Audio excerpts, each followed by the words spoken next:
Sur ces images tournées dans un grand magasin de Kaliningrad ce lundi, les produits ne manquent pas encore. Car ces matériaux de construction sont désormais des stocks. Depuis samedi, leur entrée sur ce territoire russe est bloquée et les premières inquiétudes apparaissent. Peut-être que les prix vont augmenter ou qu'il n'y aura plus les produits habituels. Tout ça, ce sont de mauvaises nouvelles. Les constructions vont s'arrêter.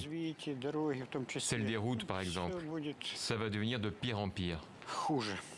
Environ 1 million de Russes vivent dans cette enclave entre Pologne et Lituanie. Le corridor de Suwałki, long de 90 km, permet un transit de voyageurs et de biens avec la Biélorussie et également les voies ferrées qui le longent. Pour les autorités russes, la mise en place d'un blocage de certains produits passe très mal. Nous espérons toujours que nos voisins vont surmonter cette folie qu'ils mettent en place. Car comme le reste des sanctions, cette mesure frappe douloureusement l'économie lituanienne.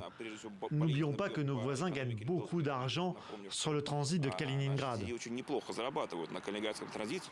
La diplomatie européenne, comme la Lituanie, insiste sur le fait que les déplacements de voyageurs ne sont pas arrêtés, comme pour calmer les esprits, tout en envoyant quelques piques à la Russie.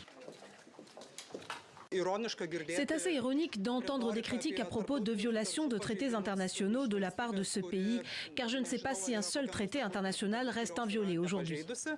Mais la Lituanie retient son souffle, car Moscou parle bien d'un blocus et va réagir. C'est en tout cas ce qu'indiquait le porte-parole du Kremlin ce lundi. Cette décision est vraiment inédite. C'est une violation de tout.